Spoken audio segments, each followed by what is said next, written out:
بسم الله الرحمن الرحيم الحمد لله وحده والصلاة والسلام على من لا نبي بعده وبعد namni tokko kagartee intala takka ani yoo hankan naa kennite malee sin hiiku yookas taate malee sin hiiku jechuudhaan amanni shan irra dabre murtiin isaa maali? Ta duraati namni lama wal cinquun wal rakkoon jaarsaa jaartiin keessaahuu jaarsi dhaalimni ka rabbiin sodaanne ka jaartii isaa akka waan gabra maallaqaan biteetti if ilaalu rabbi isaa haa sodaatu. Takka mana isaa tolfatee gammachuu jaarsaa isii iddoo isaatii fi iddoo jaartii isaatti uume wajjin jiraachuu. Waliigaluu dadhabanii wani warra akkaniif maali? Addaan mataa qabachuu.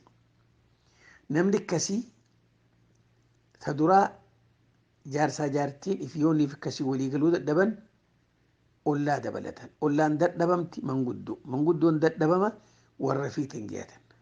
Dubbiin tun sadarkaa tana geeyse. karaa kanaan hakaman min ahlii wa hakaman min ahliyaa bakka rabbiin juutti warra lachuutiin geenii furmaanii dhabamnaan intaltii tuni faskii barbaaduuf mirga qabdi jechuudha. Karaa warra isaaniitiin. Gaafin itti aantu akka jettu namni tokko bultii jaaree nama bultii wajjin jaaree kana diin dhabasaa yoo arge rabbumaaf jecha namticha kana addaan bahuudhaaf rabbii jecha na hiiki jedhee yoo gaafate isa kana ofirraa buuse ajirii qaba. Deebisaan gaafii tanaan duratti intalti musliimaa takka nama heerumtu duraan laallachuu qabdi. Duraan laallachuu qabdi. Garii inni jirammoo haa inni kana madiin jaalatu areedaas magarsee qamisa gabaabsatee jaartii diin qabdu takka barbaaduudhaaf akkas ta'us ni jira. Akkasii bultii wajjin jaaranii hoggaanii fi jijjiirama agarte baatii takkatti baatii lamatti ganamaan takkaa qaceelfama isaaf kennamee yoonii fi gorsitee dadhabdee manguddoon gahu nama aalimaatiin gahu dadhabnaan diimsa kana jabeeffachuu dinnaan kadiin itti hanjamaa godhu taanaan ganamaan hiikaa barbaadu. Namni kasii kagartee bultii eega wajjin jaaran nama garagalus ni jira. Suni kaduraan nama diiniif godhee booda garagalu. Ammoo tanaaf jecha fuuluma duraan ganamaan nama diin filachuu. Tanaaf jecha nama akkasii gorsanii dadhaban rabbiif jecha ajiri isarraa barbaaduun sawaabaa miibar dirqama isaa wajjin jiraachuun kufrii wajjin jiraachuu. Ajirii bira kuttee kuni jihaadan lakkaa'uma jechuudha. Gaafin itti aantu akka jettu namni tokko kasunnaa magriibaan duraatu salaatuu hin dandahin yoo boodaan salaate takkaahuu durattis haa ta'u boodattis haa ta'u faatihaa malee yoonii fi suuraa qara'uu baate salaanni isaa akkami. Deebisaan ta duraati sunnaan magriibaan duratti hin jiru baaxili. Ishaa'ii duratti illee hin jiru. Salaanni lamaan kun booda qaba. Ammoo wanni salaata keessatti wanni qara'an ruknii jedhamu tayoonii fi isa dhiisan salaanni badu faatihaa qofa.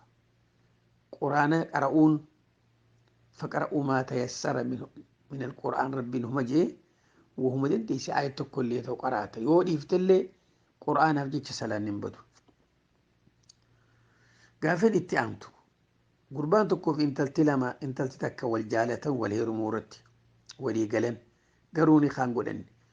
Amma ganamaan waljiin dachii bitannaa mana jaarrannaa akkas taanaa maallaqa waan dalayduu na kenni je'ee yoo gurbaan gaafate intalti warra isaaniitiin mari'attee warra isaanii gurbaan kun ammaan dura ni kaasin godhanne horii ittiin ergan yoo je'aniin warri isaanii inni immoo illa wa illa na kennuu qabda yoo ta'e akkamiin ta'a.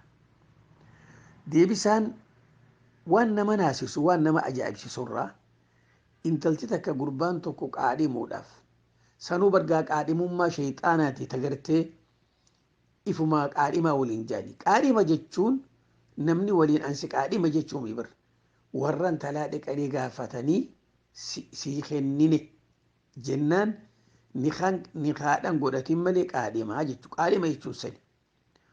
Namni tokko akkasitti wal qaadhime ka ganamaan kee waan qabdu na kenni jiru.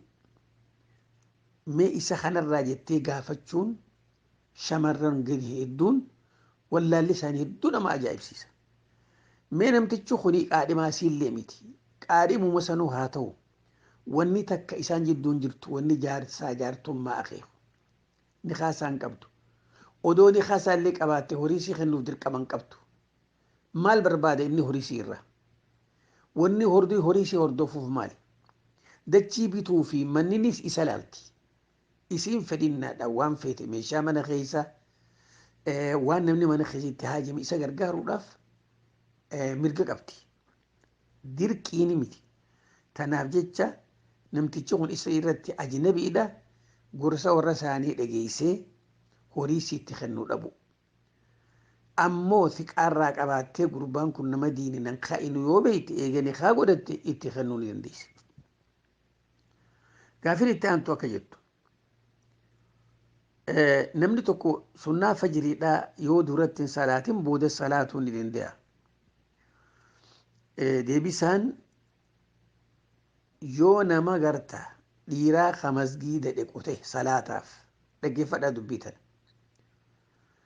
Maaliif dhiira irratti masgiida dhequutu irra jira. Yoo ka masgiida dhequte akka masgiida dheqetti ummanni yoonii fi salaata jiraate farduma wajjin salaata. Sunnaachi boodaan salaata. Yoo odoonii qaamniin dura masgiida dheqe tahiyyaa masgiidaatis hin jiru sunnaa isarra jirtu salaata. Tahiyyaa masgiidaa tajaanis achuma keessa dhumti. Ammoo dhalaan takka wallaaltuun ta mana keessa teesseetuma odoo sunnaan salaatiin iqaaman jettee fardii salaatti. Isin bargaa mana keessa jirti beeka. Azaanaa fi iqaamaa masgiida keessaa eeti. Tana hedduu wanni nu ceeqaa jiru halkanii guyyaa. Wannummaan isii fi masgiida walitti hidhe maali? Dhalaan salaatuuf jammaan irratti hin jiru. Azaanas dhaggeeffachuun qabdu. Iqaamaallee dhaggeeffachuun qabdu. Ifiillee hin azaantu, ifiillee hin iqaamtu. Salaata isii qibla garagalteetuma waqtiin geenyaan salaatu. Kanaaf jecha isiin eega mana keessa akka salaattu taate sunnaa isii durarra buufattee boodaan fardii.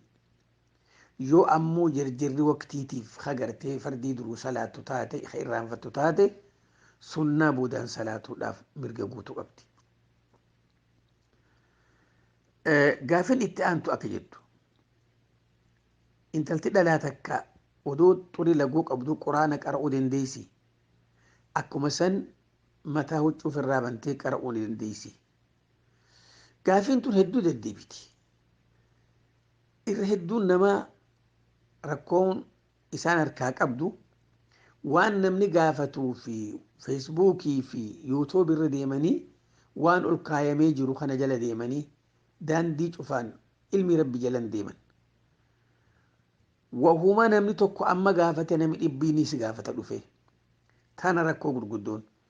Kanaafuu xurii laguudhaa yoo si jiraatte quraan harkaan tuquun haraami. Ammoo waa harka kaayyattee kursii irra kaayyattee mukaan garagalchite akkuma san jawwaal irraa yoo qaraate akkuma san tafsiira irraa yoo qaraate huma takka illee hin qabu. Ammoo mataa banatanii qara'uun maal qabdi jechuudha alaa dhageesse. Mataa banatanii quraanan qaraan janii. Ilmuma maalifatu waan akkanaa ilmi shayxaanaati. Tun ilmi nama waa beekuutimi ilmi beeraa jechuun ni danda'ama. Ajnabii biratti silaahu mataan banatan.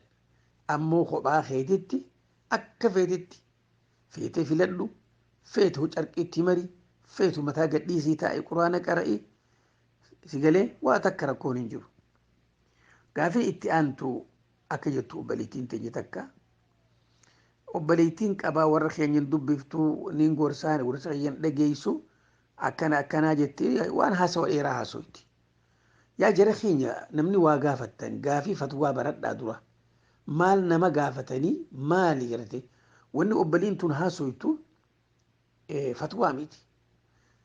obboleettii tana gorseetiin maal jeeni warran dubbiftuu gorsa hiyyan dhageessuu hin dalagattuu diqqoo dalayduu ni teessi mii kun fatwaadha rabbi keessa sodaadha hukmii shari'aa keessatti wanni maali fatwaan jechaa baradha wanni amma isin haasuytu tuni waan namni teessuma hojjaa fi qaawaa fi shaahii irratti taa'ee nama wajji haasa'uu barra waan gartee manguddoodhaan intala tana gorsaatu intalti tun akkana jedhanii waan haasawanii malee tuni fatwaa miti walumaa galattu gaafiin tee fatwaa miti gaafii yoo qabaatte akkatti fatwaa gaafatan baradhuuti gaafii tee erki ta obboleettii teeti haadhaa fi abbaa kee salaam ji'i dubbisi jechuun nasiihumaa sirra jira isumaaf nasiihaa yaaduu qofa dalagaas dalagadhu jechumaa sirra jira hanga dalaydeetis feetu teessee haa nyaattu hoggaa fitte na guyyuu gartee na gargaari naan jetti feetus gargaari feetus dhiisi kana sirra dirqamaa miti isii nafaquun tuni akkanuma qabdi garuu isiin fatwaa miti gaafin itti aantu akka jettu namni tokko tokko odoo qonqoo nyaatuuti haasawaa akkami deebisaan nyaatarratti jawwaala dubbataa nyaachuu jechuma gaafachuunu dogongora wallaala olooti sigala wanni gartaa haasawaa wajjiin nyaataa wajjiin dhorkaadha sagaraa keessatti amma jawwaala dubbachaa yookiin waa nyaachaa waan fokkota ammoo nyaatarratti nama dubbisaa nyaachuun waa takka illee rakkoon maaltu jira kun waan gaafatanii mifatu waan jedhamtu gaafin itti aantu akka jettu biyya teenyatti mana keessa qeensa muratanii biyya tanatti qeensa muratanii akkami deebisaan wanni ati biyya teenya garte suni jaahiladiin rabbiirraa humaan beene agarte qeensi dukkanaa fi ifaan qabu manaa fi alaas hin qabu guyyuma feetes murachuu dandeessa yoo sunnaafaa jette guyyaa akka isiniinaa garuu guyyaa sin qabu halkanis hin qabu bakka feetettis darbi halkanii guyyaa hin qabu manaa fi alaas hin qabu takka illee rakkoon hin jirtu wanni ati dur dhageesse suni aadaa jaahilaati tanaaf jecha warra gartee diin rabbii kana baratee aadaa islaamummaa wajjiis hin deemne miilaan irra deemee karaa gartee diriiraa qabatu walumaanuu rabbiin nu haa godhu deebisa akkanaatiin hanga walitti deebinu wassalaamu alaikum warahmatullah